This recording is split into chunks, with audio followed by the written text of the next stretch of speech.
Sir Anthony Mason was the 9th Chief Justice of the High Court of Australia. He was a member of that court between 1987 and 1995. For me, it was a privilege and an enjoyable challenge to appear before him on many occasions during my term as Solicitor General. Sir Anthony served in the RAAF during World War II. After the war, he studied at the University of Sydney, which was then the only, and for that reason, the premier law school in this city. He was admitted to the New South Wales Bar in 1951 and appointed a Queen's Counsel in 1964. He lectured in equity at Sydney University, his students including the future Justices Gaudron and Gummow. For a brief term, he served on the New South Wales Court of Appeal. Sir Anthony, why did you go into... 3 years, in fact. 3 years. Using the term, the expression term suggests it was a penal servitude. Well, you did have a life sentence on the High Court. So. Yeah. No. Well, originally, yes, but then the amendment cheated me of a life appointment. Why did you go into the law, and did you have any heroes or role models? Well, I went into the law because as early as I can remember, my mother, who was a New Zealander, told me that I had to become a barrister. In her case, there was a reason for that. She had a cousin who became Solicitor General in New Zealand and later eventually acting Chief Justice of New Zealand, and she admired him greatly. And on my father's side, I had an uncle who was a leading King's Counsel in Sydney. So in all my early years, the assumption was that I was going to become a barrister, and indeed that was, as early as I can remember, my intention, and I never departed from it. What was the most interesting case you did at the private bar? I'll answer the second part of your first question before I come to this question. No, I didn't have any role models. I mean, I was aware of many famous lawyers and judges. I read a lot about them, but I never had a particular role model, much as I admired some of the great Australian and English judges. Who, in your view, was the greatest Australian judge? Sir Owen Dixon, without any question. What was the most interesting case you did at the private bar? Well, I could mention the case in which I appeared against your parents in my very early days at the bar, which I hasten to add that I won. It was a tenancy case. And he's always claimed that I was instrumental in leaving him and his parents homeless in the streets of Berwick. Untrue, of course.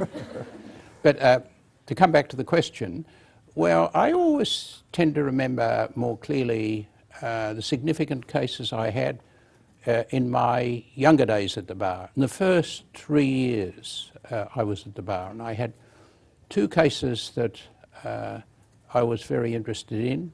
One was a constitutional case in which I appeared on my own in the High Court, the Queen against Davison, which was a judicial power case in which it was held that the provisions in the Bankruptcy Act, which enabled the registrar of the court to make a sequestration order on the debtor's own petition, was invalid as an unconstitutional exercise of judicial power.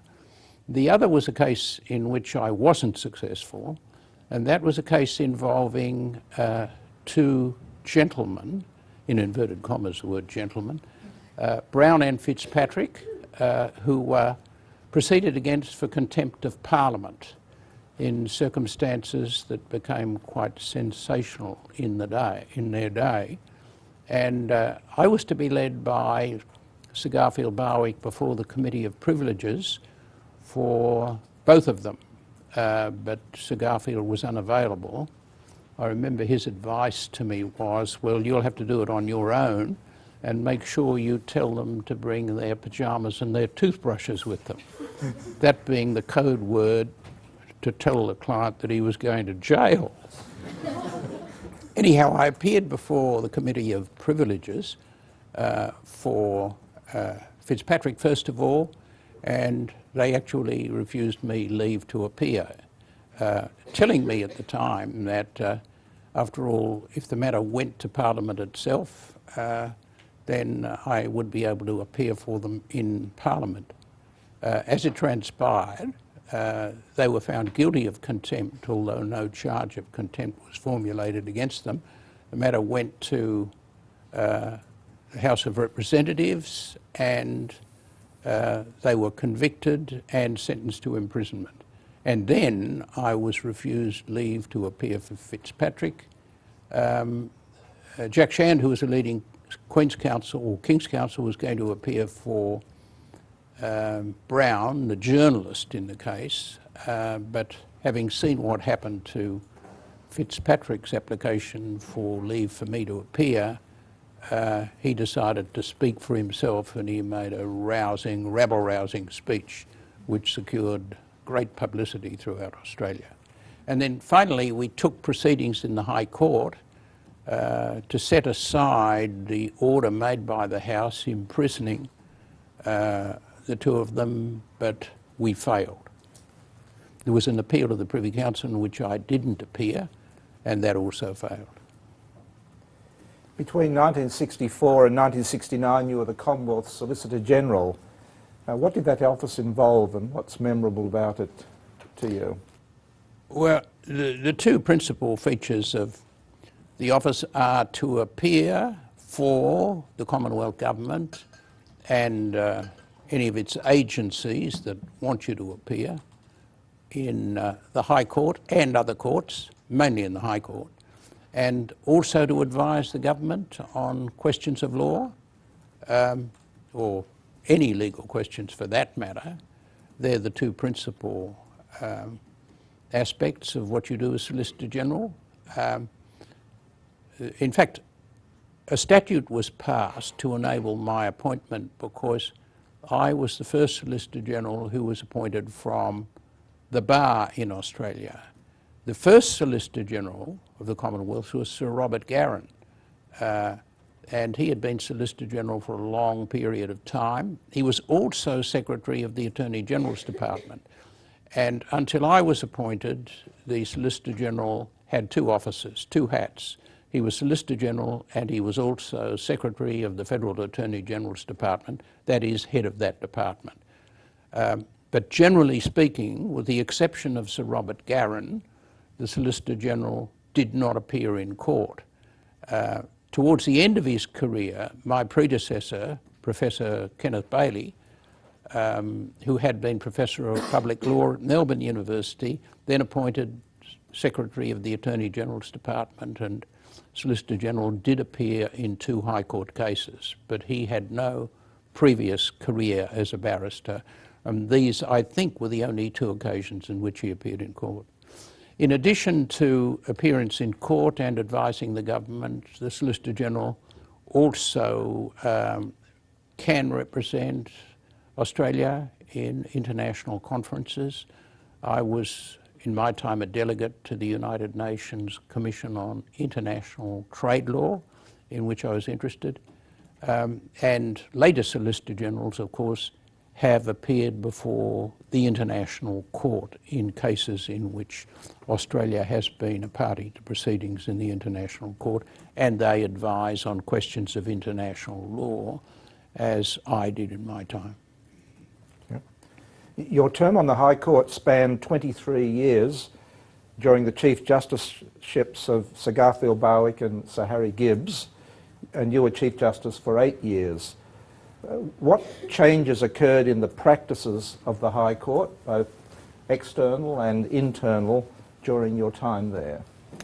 Well, I suppose the major change which occurred was the abolition in stages of the appeal from the High Court and later from Australian courts generally to the Privy Council, so that the High Court became, in all senses of the term, the final court of appeal for Australia.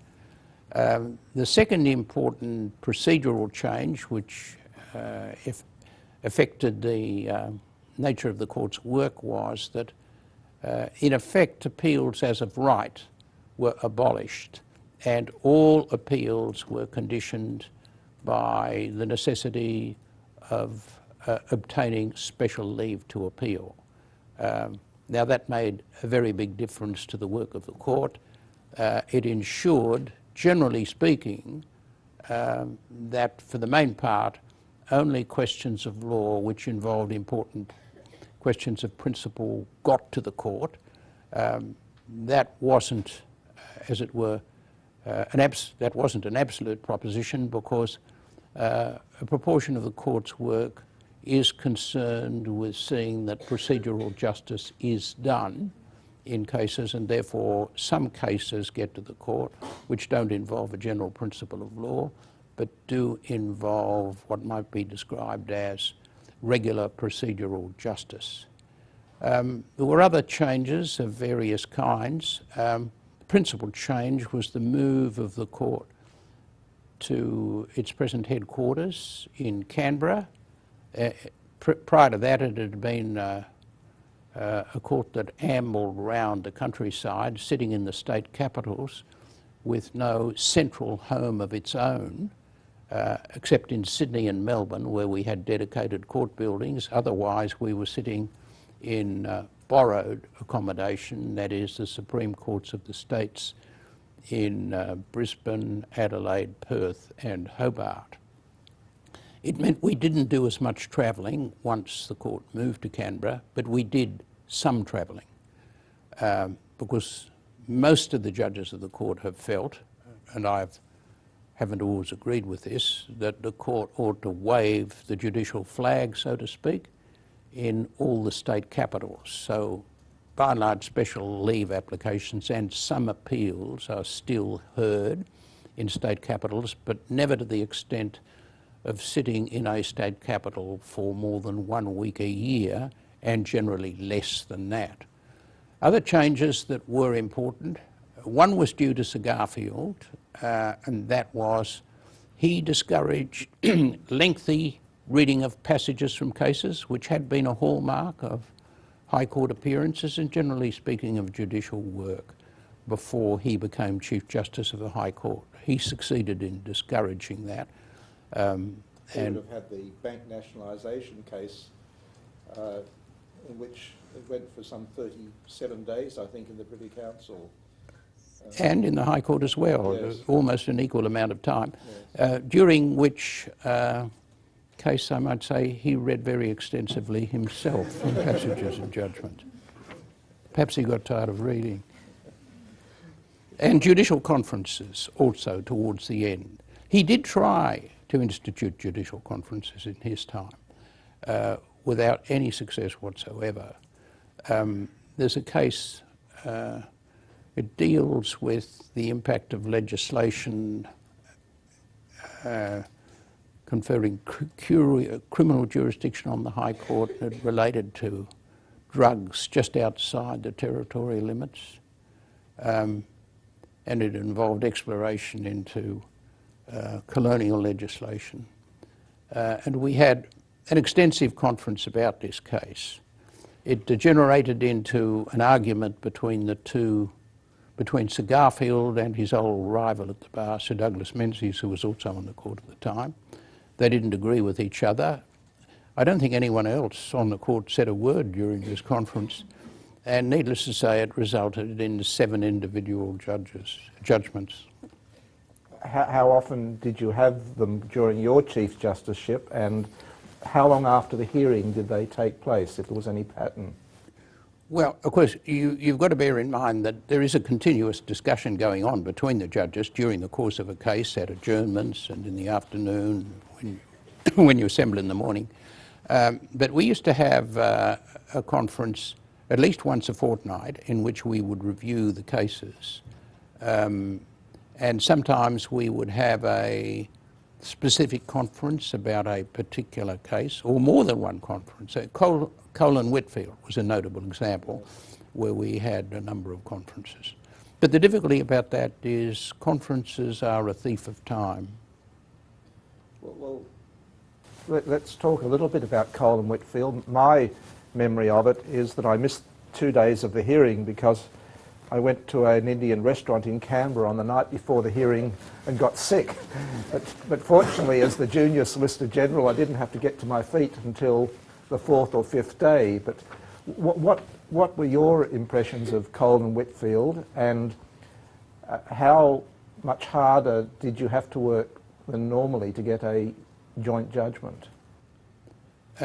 Well, probably your absence for those days is the reason why we succeeded in arriving at a unanimous judgment. But, well, it did involve a good deal of work. But in saying that, I should say that as with many landmark type cases, you can actually see the build-up to the landmark decision coming in the years that precede it. For example, if you look at the engineers case, often regarded as the most famous case in Australia's constitutional history, one would say now the decision of the court was almost inevitable in the engineers case because of the build-up of controversy about the preceding decisions of the court, in each one of which there seemed to be a growing tendency to reveal or exhibit the unsatisfactory nature of the earlier principle. And to some extent this was true of Cole and Whitfield. But on the other hand, the court in my time consisted really of some judges who were prepared to take a more lenient view, a more relaxed view about precedent in constitutional cases, and others who weren't.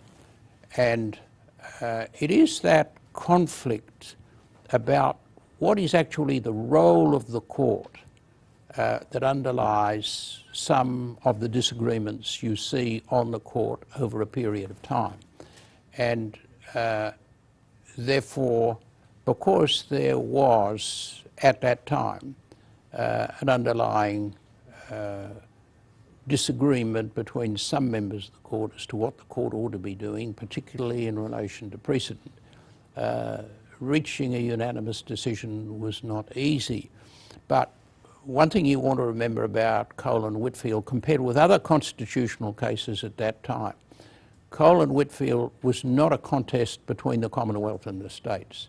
It wasn't a contest about the extent of Commonwealth legislative power as against the extent of state legislative power. We were dealing with Section 92, which on the view of the court before Cole and Whitfield and in Cole and Whitfield itself applied to both Commonwealth and states. You told me once about seeing a newspaper poster shortly after the judgment was handed down, a judgment of which you were very proud. Would you like to mention that incident?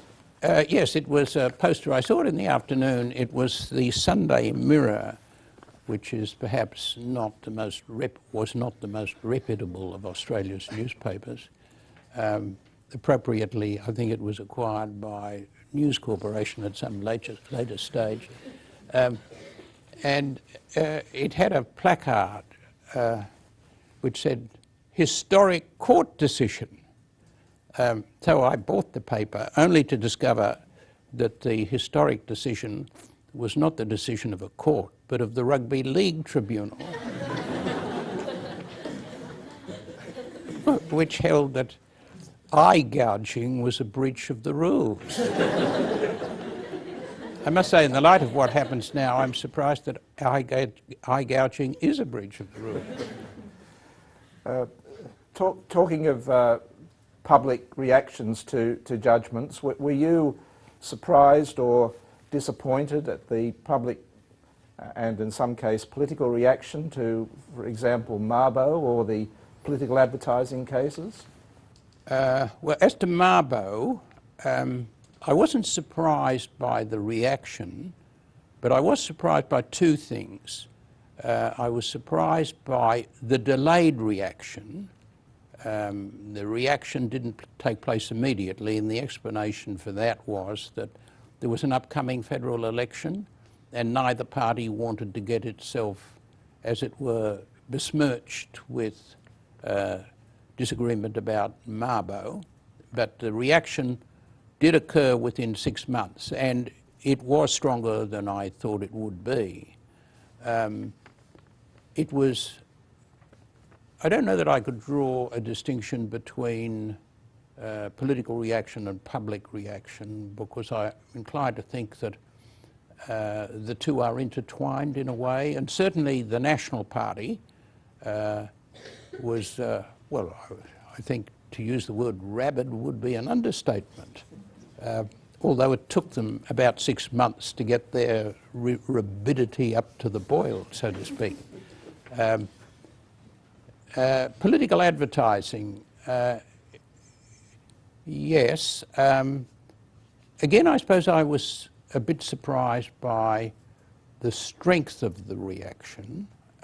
I did expect an adverse reaction, but it was stronger than I thought it would be. It seemed, from my perception, to become an event that was a focus for the attack on so-called political activism and the Samuel Griffiths judicial activism. Sorry, and for example, was it the Samuel Griffiths Society was particularly outspoken in some personal attacks following the political advertising case. Yes. Yes. Yeah. Yes. What would you regard as the most interesting private law case you did while you were on the High Court? I suppose the most interesting case in a way is South Australian Insurance Commission and Trigwell.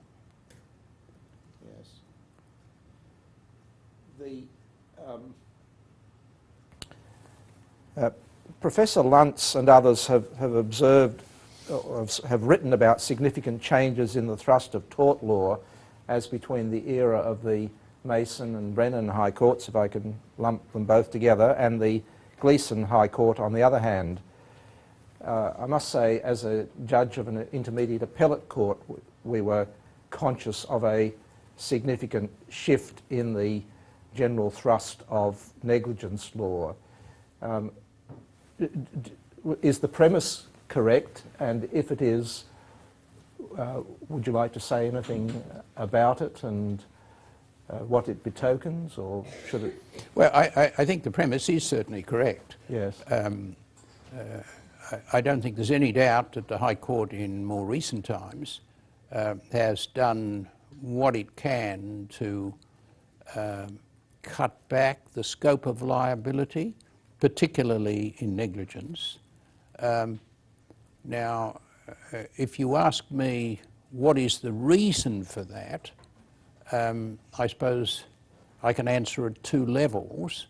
I can answer at the level of legal principle, and I can say, well, I think in more recent times people have come to the view that the broad-ranging principle enunciated by Lord Atkin and Donoghue and Stevenson went too far in opening up a duty of care.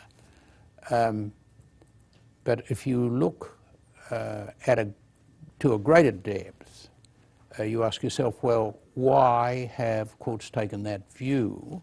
Because generally speaking, when there's a big shift in legal principle, that big shift very often is the result of a change in a perception about values underlying the shift in legal principle. And I think there came a time when I won't say the community, but the view was taken by elements in the community that personal liability had gone too far and that court decisions had taken personal liability too far. And I think it coincided to some extent with a very strong campaign run by the insurance interests and also by the medical profession to cut back professional liability in their case, but in the case of the insurance interest to cut back on legal liability generally. And I would say that was the principal reason underlying the shift. I mean, how widely this view was shared by the community is very hard to say. Are appellate judges affected by their perception of shifts in social and political forces in society? I think so. If I can just add one thing to the answer I gave to the previous question, and that is this. It wasn't only confined to the scope of the duty of care. For example, I think there was an overwillingness on the part of lower courts to find a breach of duty, and the principle that I enunciated in Wyong Municipal Council and Shirt, I think was actually distorted by lower courts, particularly the District Court of New South Wales, in a way that resulted in liability being upheld in cases where I personally would not have thought it was justified. But coming back to this next question, or returning to the next question, I think it is a very difficult question because you'll all be familiar with the judicial mantra that, you know, judges aren't affected by public opinion. The law is the law is the law, so to speak. Well, the reality, in my view, is otherwise. The law is based on values and, generally speaking, on some assessment of values. In the days when I was young, by and large, the community was not divided in the way it is today. Community was more or less held together by a series of common assumptions. There aren't many common assumptions that bind community today. And after all, the courts can only retain public confidence if their decisions are respected, and if courts act, as it were, wildly and irresponsibly, they're going to forfeit that public confidence. I suppose the best test of are the courts responsive at all to public opinion comes in the area of sentencing, which of course is perhaps the most controversial work that judges do. And yet in sentencing, judges are supposed to reflect community standards. Well, how do judges reflect community standards? And where do they find these community standards? Surely they don't find it from reading banner headlines in the publications of News Corporation, although News Corporation would like to think so. Or listening to talkback radio. Or listening to talkback radio. No, precisely. And this is a very difficult area for the courts. You won't find judges readily admitting that they are affected by what they read in newspapers, and I think broadly speaking they don't reflect what they read in newspapers, but they reflect what might be described as their perception of a deeper strand of public opinion.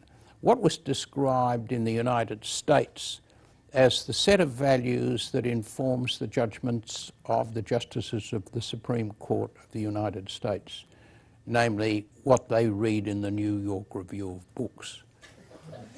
And I think that's probably truer than anything else. In 2003, Justice Dyson Heydon, who was then on the New South Wales Court of Appeal, published in Quadrant a speech called Judicial Activism and the Death of the Rule of Law. He referred to a new class of judge that had recently come into the picture, those who were, quote, ambitious, vigorous, energetic and proud, unquote. By implication, there are no longer any of those judges on the High Court. That's neither here nor there. He singled out your court for having, quote, greatly widened the law of negligence and attacked the Mabo political advertising case and Brodie and Singleton. Did you ever think of publishing a reply? Well, certainly not on Brodie and Singleton, because that was not a decision of the court when I was there. But As to the rest of the question, no. I suppose there's an element of ambiguity in your use of the word think. I suppose it wouldn't be entirely correct to say it never crossed my mind, but it would cross my mind only to the extent of being immediately dismissed. There is no point in replying to attacks of that kind for two reasons. One, I've generally found in the past that if you find yourself in a controversy, if you answer or participate in the controversy, you're only fanning more oxygen onto the flames. The best thing to do is to deny the media oxygen. Second thing is, I don't really think it advances the interests of the judiciary or of the law to engage in a controversial debate with another member of the judiciary. True it is, at that time I wasn't a member of the Australian judiciary, but it didn't seem to me that it was appropriate for a former Chief Justice to launch into an answer to what was quite a strong emotional attack on me when the author of the article was appointed a judge of the High Court of Australia. You are still an active judge on the Hong Kong Final Court of Appeal. I'm intrigued by the title of non-permanent justice. Would you tell us something about your work there, please? Yes, well, first of all, non-permanent justice merely signifies a judge who is not a permanent member of the court. There are 4 permanent members of the court. They are all residents of Hong Kong and were Hong Kong lawyers before they were appointed judges in Hong Kong. The non-permanent judge is an appellation given to a judge who is not a permanent part of the Hong Kong judiciary, but is a judge who sits in Hong Kong from time to time. There are 2 panels of non-permanent judges. The one of which I'm a member is a panel which is variously referred to, but mostly as distinguished visiting jurists. It consists of members of the House of Lords, retired members of the House of Lords, retired members of the High Court of Australia, and retired New Zealand judges. And then there's another non-permanent judge list which consists of retired Hong Kong judges. The work of the court is in essence the work that was previously done by the Privy Council, which exercised an appellate jurisdiction from Hong Kong before the resumption of sovereignty by the mainland government in July 1997. And in addition, forming perhaps the most important part of the Court of Final Appeals work, the interpretation of the basic law, which is Hong Kong's constitution. Hong Kong's constitution, the basic law, consists of a series of provisions agreed upon by the United Kingdom government and the Beijing government prior to the resumption of sovereignty in 1997. And it contains a series of guaranteed rights. It's a constitution with a fully fledged set of human rights and fundamental freedoms. And in addition, it has a provision in it which also guarantees the rights slightly differently expressed in the Hong Kong Bill of Rights Ordinance, which was enacted by the Hong Kong legislature during the governorship of Governor Patton prior to the resumption of sovereignty, at a time when Hong Kong, particularly Governor Patton, feared that rights might not be respected by the mainland government. So it contains a constitutional guarantee of those rights as well. The work of the court, I suppose, resembles the work of the High Court of Australia, except insofar as the Constitution contains these human rights and fundamental freedoms, and I suppose except insofar as, generally speaking, there's a higher proportion of commercial cases in Hong Kong than there is in the High Court of Australia. And the other thing is there are some appeals as of right, particularly in criminal cases in Hong Kong, and special leave is granted more readily than it is by the parsimonious High Court of Australia. Thank you. I think now is an opportunity if anyone here would like to ask Sir Anthony a question.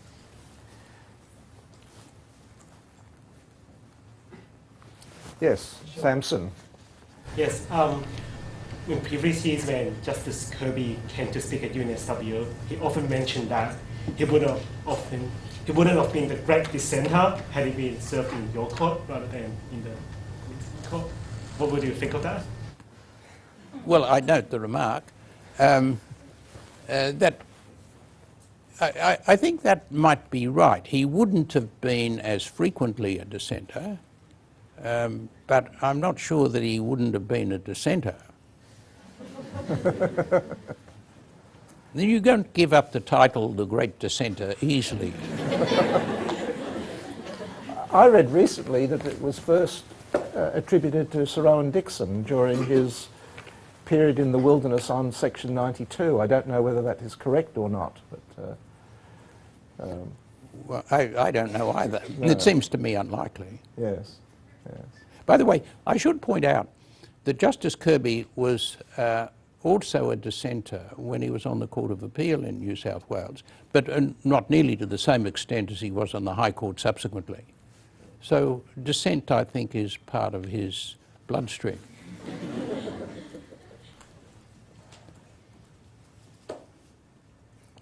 Yes.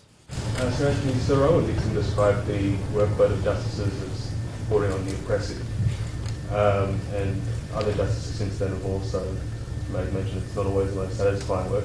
What was the most attractive features of high judicial office, and what were some of the things that people don't see which might have not been so attractive? Well, I agree with the workload being oppressive, but the work is extremely interesting. It is stimulating, particularly if you have an interest in the law. Not all judges are interested in the law, by the way.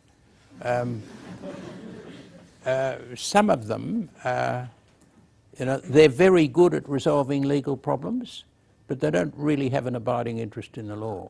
But most of the judges that I sat with had an abiding interest in the law. And some of them, and I'm sure Sir Harry Gibbs was one, very much regretted that he had to retire from the High Court, that he'd reached the retiring age. That was not a regret that I shared, but I do know other judges who had the same regret. So although the work was oppressive, many of the judges enjoyed the work on the High Court, and I certainly was one of them. Sir Anthony, you mentioned Sir Owen Dixon as incontrovertibly the greatest I didn't judge. Use the word incontrovertible. My words. Yeah. Yes. I've much experience of being corrected by you. Unfortunately, never judicially. I think you retired just before I went on the bench. Why was he a great judge? I think he was a great judge because when you look at legal problems that he considered and he answered, I think you emerge from considering the problem and considering his answer with the view that in many instances no one could have done better than he did, particularly if you locate him in his time span. But he had a turn of mind that you don't often see in judges. He had a very conceptual mind, and he had an ability to make distinctions. Some of his distinctions weren't all that clear. In my younger days, I used to have difficulty, I think, in really understanding what he was saying. But to a greater degree than I think any other judge of his generation, his remarks, his judgments have stood the test of time. And if you compare him with leading English judges of his time, I think from a technical perspective, he was undoubtedly superior to Lord Atkin, who was always regarded in his day as the leading English judge. Perhaps he may not have been superior to Lord Radcliffe, although I think he was. But Lord Radcliffe, and this I always understood from Sir Garfield Barwick. Sir Garfield Barwick admired Lord Radcliffe very much, more so than he admired Sir Owen Dixon, because he didn't. I don't think he liked Sir Owen Dixon, a view which I think was reciprocated by Sir Owen Dixon if you read the Dixon biography. But Lord Radcliffe, I think, was one of those judges who wasn't particularly interested in the law, and he retired earlier than he might have done so. And from what I understood from Sir Garfield, it was rather that he didn't find being a judge all that stimulating. Professor Brennan? That said about Sir Owen Dixon, would you agree you spent quite a significant part of your career on the High Court in and outside the courtroom stating or modelling a way of justifying judicial review by the High Court in a way that departed significantly from the way Sir Owen Dixon did? And if so, did you expect, having perhaps emphasised greater frankness in trying to secure legitimacy for the whole judiciary? What was the last part of the question? If you accept that that's so, are you also surprised perhaps to see the court attempt to move back in the direction away perhaps from the greater frankness about the role of the judiciary in exercising judicial review in a democratic system? I'm not altogether sure what you mean by judicial review. I guess particularly in the constitutional context,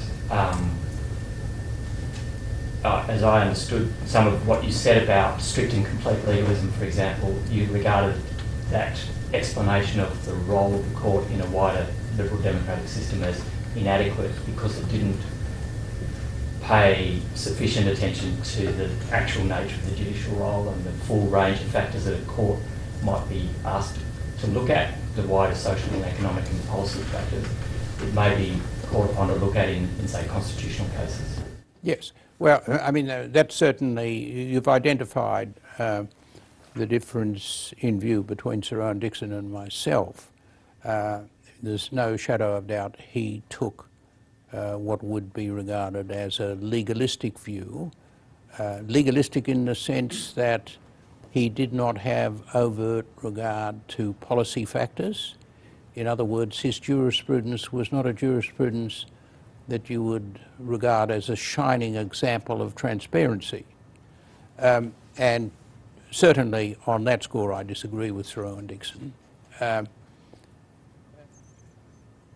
As to my expectation, I'm not altogether sure about that. I do recall in the last year when I was Chief Justice speaking to an academic at Monash on an occasion when I was delivering a lecture down there, and that academic, I might say, is now a judge, said to me that my approach would not last beyond my Chief Justiceship. There would be a return to the view you ascribed to Sir Owen Dixon. She didn't actually agree with that view herself, but that was her comment. I suppose I've always thought that there was the distinct possibility that that would occur. I wouldn't say it's an expectation, though. On the other hand, I suppose I'm not surprised. And yet the wheel may turn again.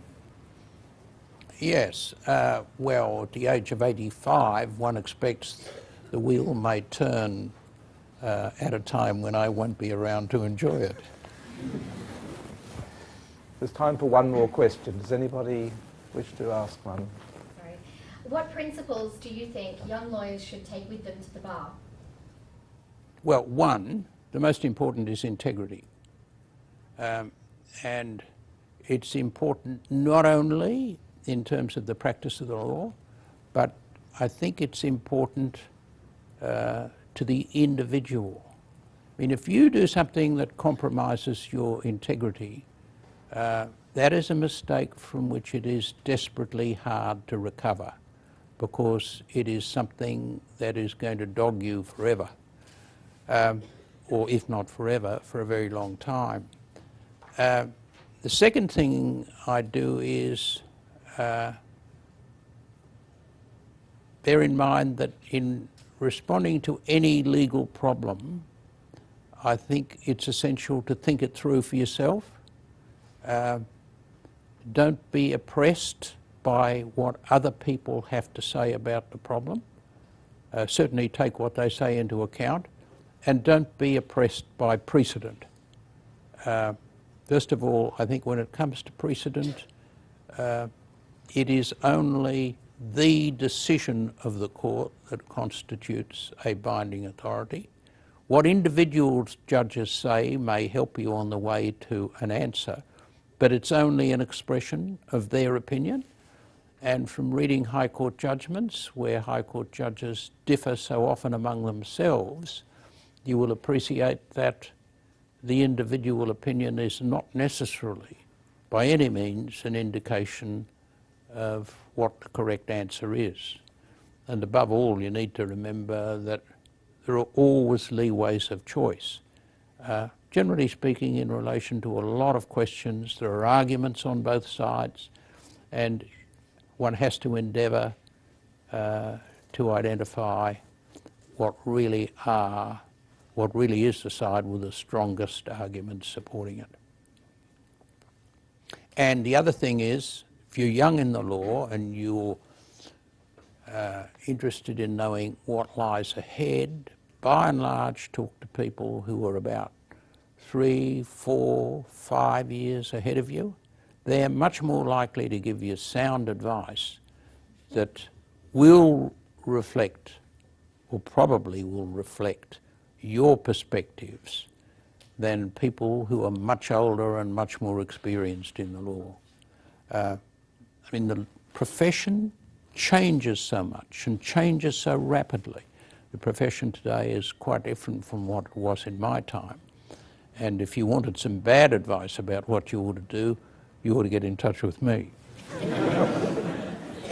Well, Sir Anthony, thank you so much for being so transparent, as always, and so insightful and enjoyable. Thank you very much.